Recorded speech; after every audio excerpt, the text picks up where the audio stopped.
Hello guys, नमस्कार।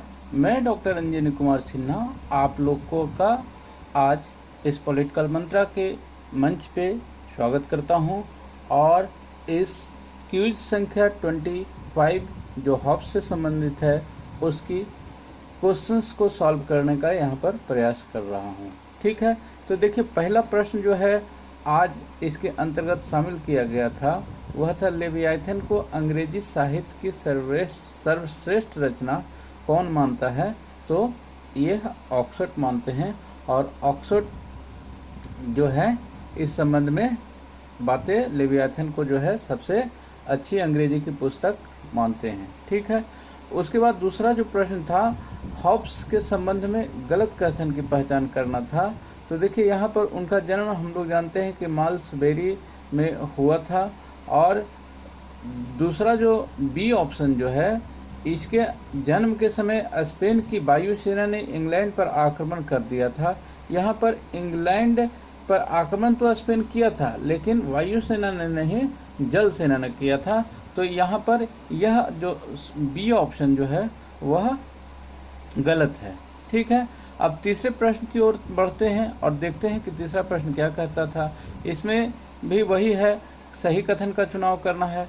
तो Hobbs ने भय को अपना जुड़वा भाई कहा। यह कोटेशन भी है कि be born together, B fear and I. ठीक है, इस तरह से कोटेशन भी आता है, वह हॉब्स से संबंधित है, यह सही है। परंतु यहाँ पर देखिए दूसरा जो प्रश्न है, दूसरा स्टेटमेंट जो है वह कहता है हॉब्स चार्ल्स द्वितीय का शिक्षक था। तो यह चार्ल्स द्वितीय नहीं, चार्ल्स प्रथम का शिक्षक था। तो यहाँ पर ऑप्शन एक जो है केवल एक सही है, यह यहाँ पर आप देख सकते हैं।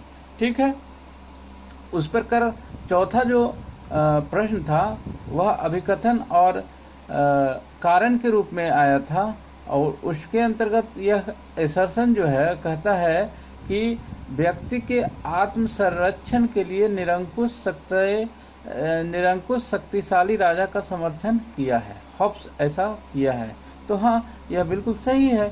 और क्यों किया है? क्योंकि हॉब्स के विचारों में पूर्ण सत्तावाद भी विद्यमान है।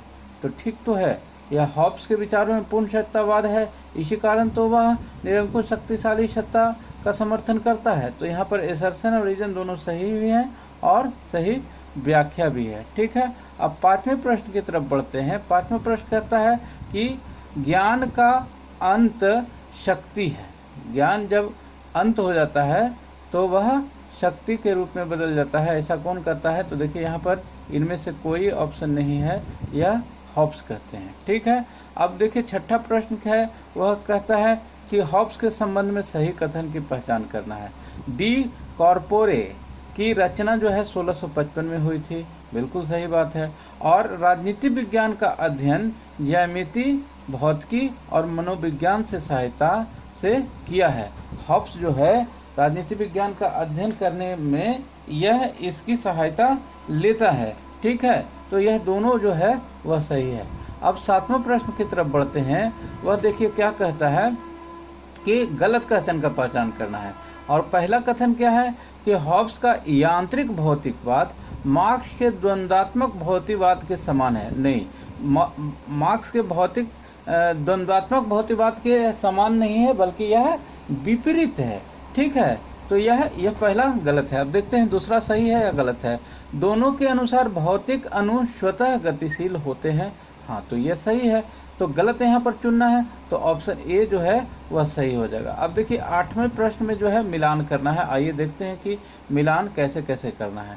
ठीक है, अब देखिए यहाँ पर डी कॉर्पोरे और इसको हम लोग मिलाएंगे 1655 के साथ। ठीक है, यहाँ पर एक चीज़ और मैं आपको अपना एक्सपीरियंस शेयर करना चाहूँगा कि डी कॉर्पे और डी शीब में जो है बहुत कन्फ्यूजन होते रहता है कि कौन पहले आया है। तो मैंने जो इसको याद करने का तरीका अपनाया है कि डी कॉर्पे CO से शुरू हो रहा है, CO आ रहा है यहाँ पर, और डी शीब तो डी शीब SCI से शुरू हो रहा है। अर्थात यहाँ पर आप देख पा रहे होंगे कि यहाँ पर शिव है यानी I है जो पहले आता है और CO है, O बाद में आता है। तो इस प्रकार डी सिप पहले आता है तो यह डी कॉर्पे से पहले आएगा, या हम इसको इस तरह से याद रखे हैं। आप लोग भी इसको आप फॉलो कर सकते हैं, या अपने अनुसार भी जो है कुछ इस तरह के ट्रिक अपना सकते हैं, ताकि आपको जो है कभी परीक्षा में क्रोनोलॉजिकल ऑर्डर में अरेंज करने के लिए आए तो यह आपके दिमाग में रहे कि पहले हमको डी सिप लगाना है तब डी कॉर्पे लगाना है। ठीक है, तो यहाँ पर डी सिप जो है वह देखिए 1642 का है और डी कॉर्पे जो है 1655 का है, और बेहेमात जो है 1682 का है, जबकि लेवियाथन जो है 1651 का है। ठीक है, अब बढ़ते हैं 9वें प्रश्न की ओर। वह क्या कहता है? वह कहता है कि हॉब्स विशुद्ध भौतिकवादी विचारक है। एकदम बिल्कुल सही बात है, वह कहता है। और यहाँ पर दूसरा जो स्टेटमेंट है उसके अनुसार व्यक्ति और संपूर्ण विश्व भौतिक अणुओं के समुच्चय से निर्मित है। ठीक है, तो यहाँ पर यह कथन दोनों में से गलत कौन है सो चुनना है। तो यहाँ पर गलत कोई नहीं है, यह दोनों सही है, इसलिए यह जो है ऑप्शन डी इनमें से कोई नहीं, यह सही हो जाएगा। ठीक है, अब बढ़ते हैं 10वें प्रश्न की ओर। 10वां प्रश्न कहता है कि हॉब्स के राज की प्रकृति को यांत्रिक कहा। कौन साहब इनको यांत्रिक बोलते हैं, इनके राज की प्रकृति को? तो वह वेपर जो है वह इनके संबंध में यह बातें कहते हैं। एक चीज़ और ध्यान रखिएगा, यहाँ पर आप देखिएगा कि वेपर जो है वह प्लेटो को क्या बोलते हैं, यह हमको आप लोग कमेंट करके बताइएगा। ठीक है, सही कथन की पहचान करना है फिर से। अब देखिए यहाँ पर है पहला, राज एक यंत्र है। यह ध्यान रखेंगे कि यहाँ पर जो है हब्स से संबंधित बातें हो रही है, तो हब्स के संबंध में यहाँ पर आंसर देना है। ठीक है, राज एक यंत्र है, राज मानव निर्मित है, राज दैवीय शक्ति से भी प्रभावित है। अब देखिए यहाँ पर जो है यह एक ए तो सही है, बी भी सही है, लेकिन यहाँ पर राज दैवीय शक्ति से भी प्रभावित है, यह गलत है, क्योंकि वह दैवीय शक्ति को हॉब्स जो है वह नहीं मानता है। और इस प्रकार यहाँ पर ए और बी जो है वह सही आंसर होगा। ठीक है, यहाँ पर देखिए यह जो है वह सही आंसर होगा, 11 का डी होगा।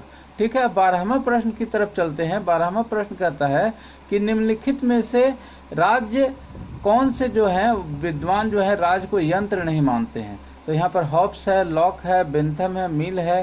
तो देखिए यहाँ पर जो है 2, 3, पहला ऑप्शन है 2 या 3, अर्थात लॉक या बेंथम, या 3 एवं 4। तो यहाँ पर जो भी ऑप्शन दिया हुआ है वह सब जो है इसमें सही है। ठीक है, 2 भी 3 मानते हैं, इनमें से कोई नहीं जो है इस तरह से करके यहाँ पर से इनमें सभी जब ऑप्शन रहता तो वह भी सही होता। इनमें से कोई नहीं, यह चारों को आना चाहिए था, तो इसमें से कोई भी सही हो सकता है, अन्यथा इसको जो है इनमें से कोई नहीं सबसे बेस्ट ऑप्शन होगा, क्योंकि यह तीनों जो है यह भी सही हो सकता है, यह भी सही हो सकता है, यह भी सही हो सकता है। तो यहाँ पर इनमें से सभी होना चाहिए था, इनमें से कोई नहीं होना चाहिए, यह गलत है यहाँ पर दिया हुआ है। ठीक है, तो अगला हम लोग प्रश्न की तरफ बढ़ते हैं।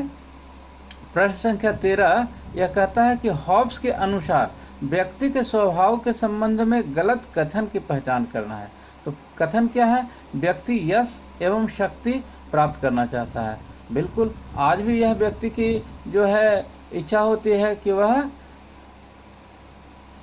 पहचान अपनी जो है शक्ति प्राप्त करे। व्यक्ति लालची व स्वार्थी होता है, वह तो आपके सामाजिक जो समझौता सिद्धांत उन्होंने दिया है उसमें यह लिखते हैं, व्यक्ति का स्वभाव वह लिखते हैं कि व्यक्ति जो है वह स्वार्थी और लालची है, क्रूर है, ये सारी बातें वह लिखता है।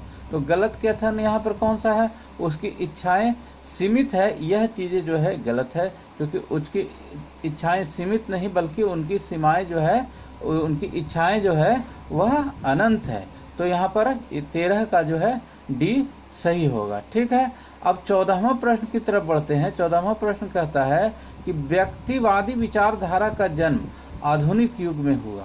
ठीक है, यह बिल्कुल सही है। अब अच्छा, दूसरा देखते हैं ऑप्शन क्या कहता है कि व्यक्तिवादी विचारधारा में व्यक्ति को साधन तथा राज्य को साध माना जाता है। नहीं, यह उल्टा लिखा हुआ है। व्यक्तिवादी विचारधारा जो होती है वह राज को साध्य नहीं बल्कि राज को साधन मानती है, और व्यक्ति को जो है साध्य मानती है।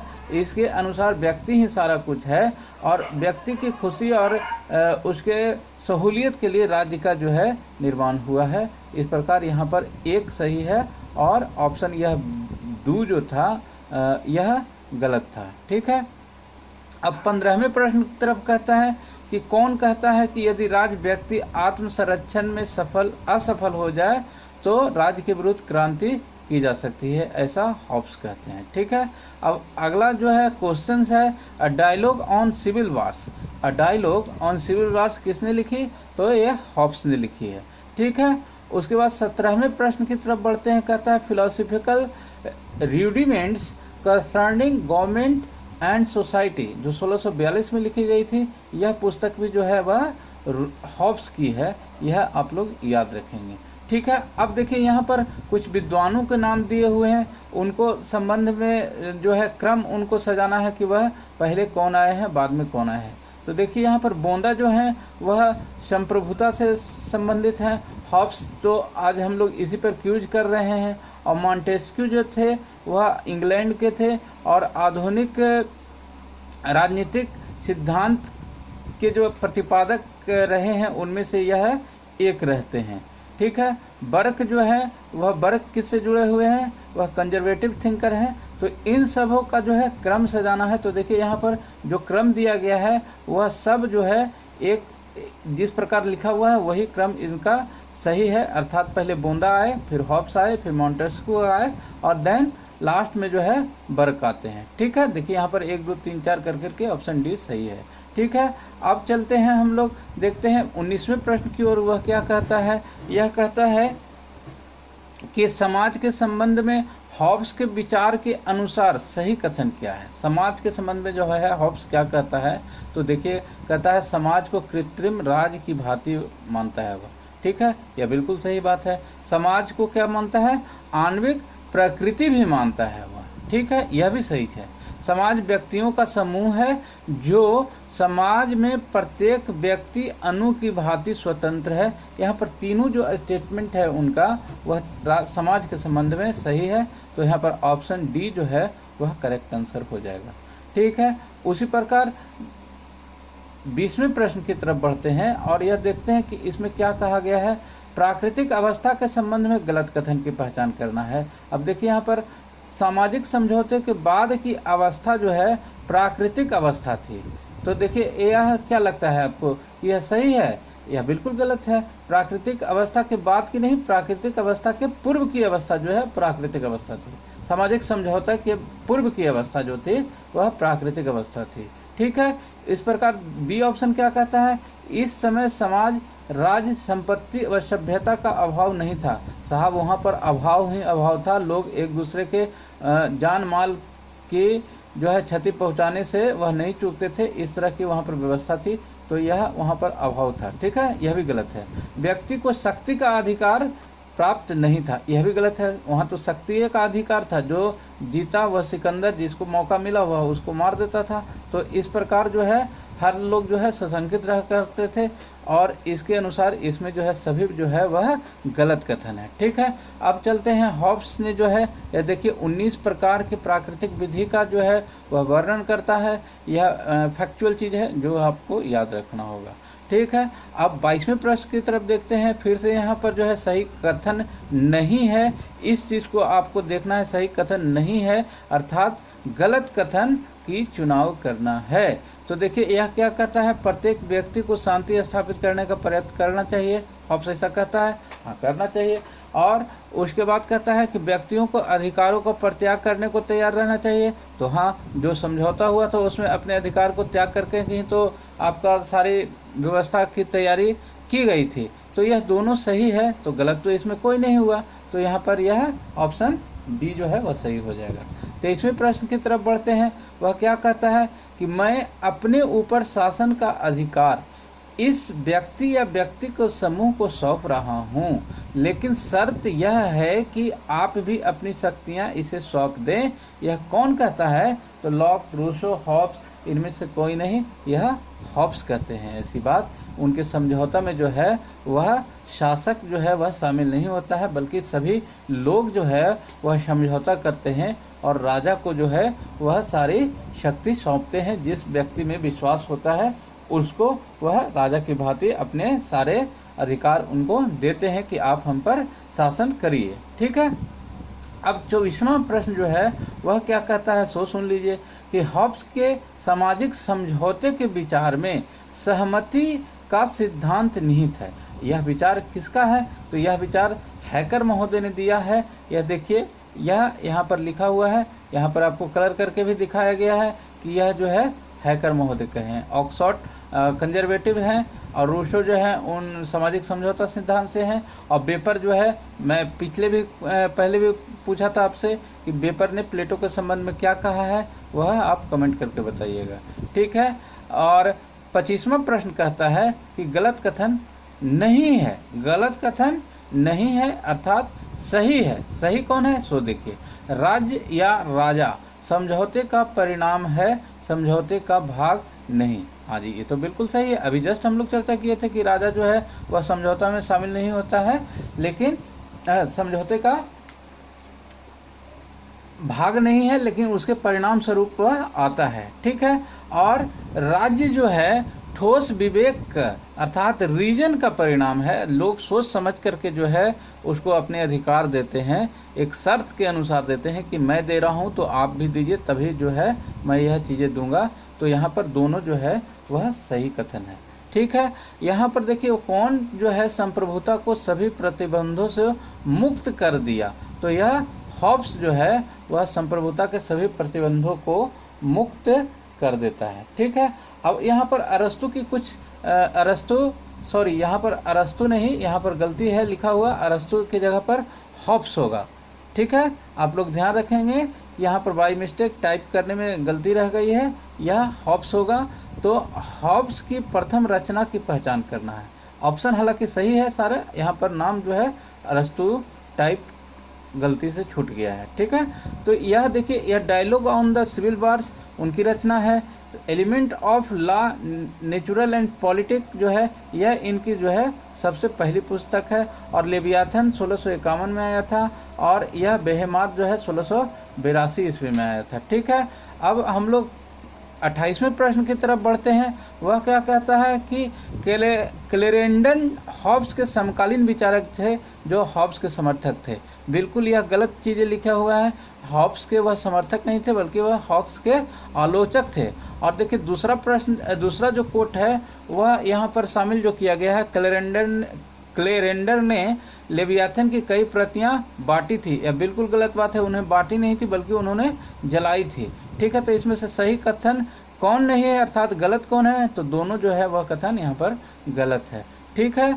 29वां प्रश्न क्या कहता है, हॉब्स की रचना डी कॉर्पोरे एंड डी सीव की भाषा क्या थी, तो यह लैटिन भाषा में लिखा गया था। और देखिए मैं बताया था आपको पहले कि डी कॉर्पोरे जो है बाद में आया है, यह 1655 में आया है। और डी सीव जो आया है वह 1642 में आया है। और इसको कैसे याद हम रखते हैं वह भी मैं अपना एक्सपीरियंस आपसे शेयर किया था, ठीक है। तो 30वें प्रश्न की तरफ बढ़ते हैं। 30वां प्रश्न कहता है कि हॉब्स की संप्रभुता को काल्पनिक निगम कहकर कौन बुलाता है। वह सेवाइन महोदय जो है वह हॉब्स की संप्रभुता को काल्पनिक निगम कहते हैं, ठीक है। तो यही थे आज के क्यूज के सवाल। उम्मीद करता हूं कि आपको यह व्याख्या जो है अच्छा लगा होगा और यह आपकी तैयारी में कुछ मददगार हो रहा होगा। अगर यह आपकी तैयारी में कुछ मदद कर रहा है तो निश्चित रूप से इस चैनल को सब्सक्राइब करिएगा, लाइक करिएगा, शेयर करिएगा। साथ ही इसे और भी अच्छा कैसे बनाया जा सकता है इस संबंध में भी अपने व्यक्तिगत विचार हमसे शेयर कर सकते हैं आप। इसे देखिए, यह जो नंबर दिया हुआ है इस पर आप जो है हमें व्हाट्सएप कर करके हमसे संपर्क कर सकते हैं, ठीक है। तो अगले क्यूज की व्याख्या तक हम यहीं पर वीडियो को रोकते हैं। तब तक के लिए धन्यवाद। Good bye, good night.